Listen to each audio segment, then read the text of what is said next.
and tell her dream in the present tense. Yeah. So.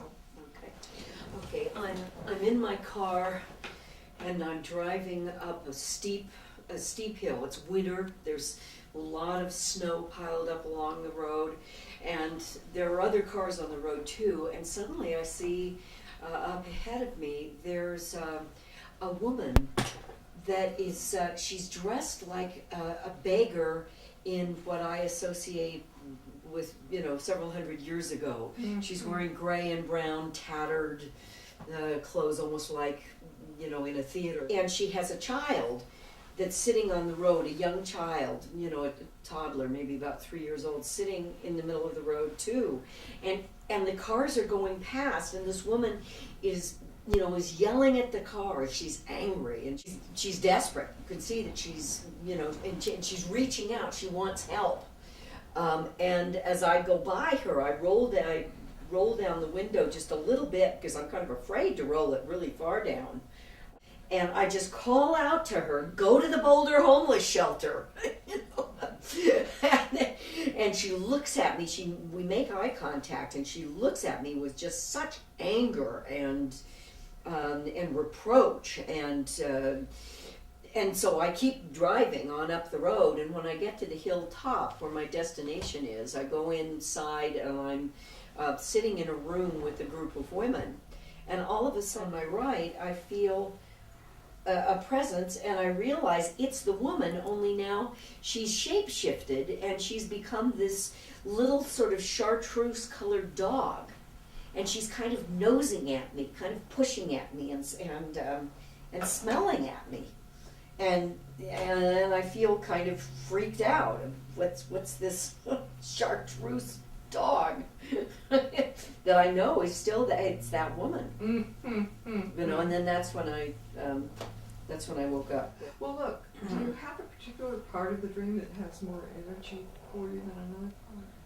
I suppose when she first on the road, when she looks at me with such, I mean, it's like she's accusing me, or there's something about, the intensity with which she's confronting me that makes me feel. Could we enact that piece? Sure. Would that be all right? Yeah. So here's the woman. Okay. Sitting in the chair. What do you want to say to her? Okay, you're really frightening me. I don't know why you're being so accusatory toward me. Why you seem to be so angry at me. Ask her. Why? Why are you directing all of this hostility at me? I'll be here. We'll just take a minute and become.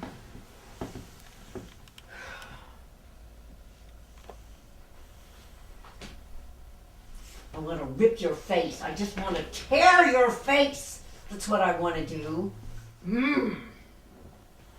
Keep going with that. Just. You're somehow to blame for me, and my child out there in the room. You're to blame for our suffering. I want to kill you. I feel so enraged at you. I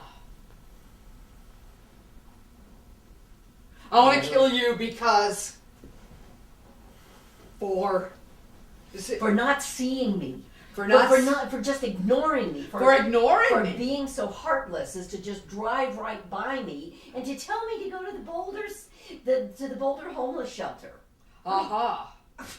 How totally unfeeling, how uncaring. Aha. You're responsible for me. You're responsible. Yeah, you're responsible for me. I don't know why, but you are. You're responsible. And for my little one too. And for my little one too. You're responsible. I want to try something. I am the part of you that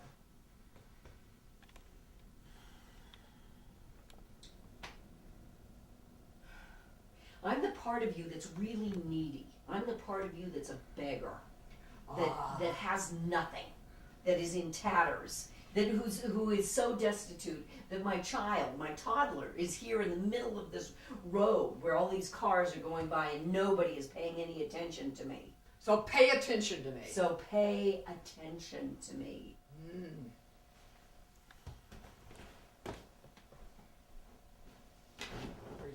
message? I really don't know who you are. Or she just told you? Well, you're a part of me, but I don't know. The part that needs, I that know you've you're a been ignoring. needy part that I've been ignoring. Mm-hmm.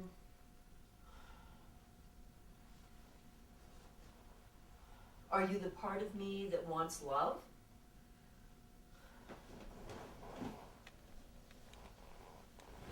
Yeah.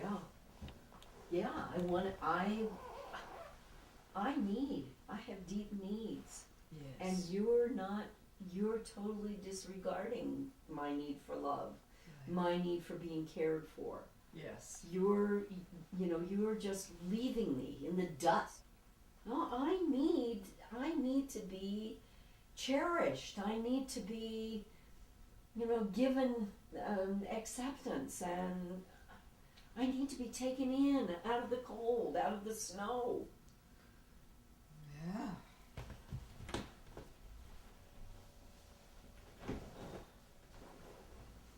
I'm really sorry. I feel really badly that I've been ignoring you so terribly, and that your need is so great. That you're a beggar. You're not just asking. You're begging. And desperate. And desperate and angry. Mm. What can I do to? I guess what can I do right now to help you feel loved and accepted and taken in? What do I need to? How do I need to take you in? Or Yes. And that little girl. and the little child. I have a sense it's a boy, actually. It's a boy. Okay. It's a little boy. Yeah, Okay. about a 3-year-old boy. Uh-huh. It's the sense I have. Uh-huh. All right. Yeah. Okay. Yeah.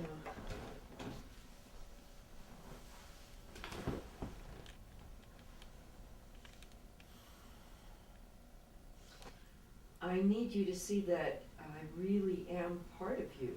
I think you've. Should she roll the window down? Should she open the door? What should she do?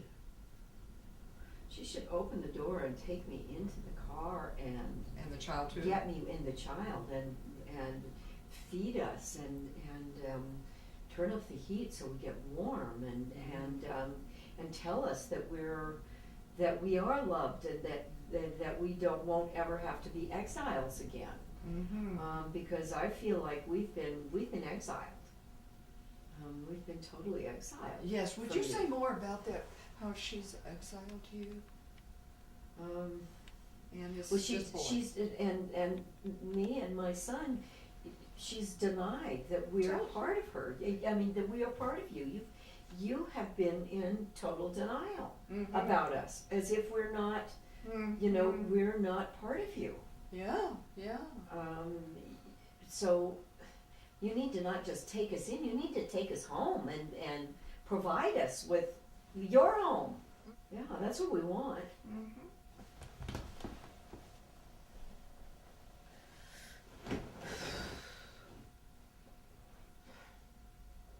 What are you feeling? Kind of at a loss. I'm not sure.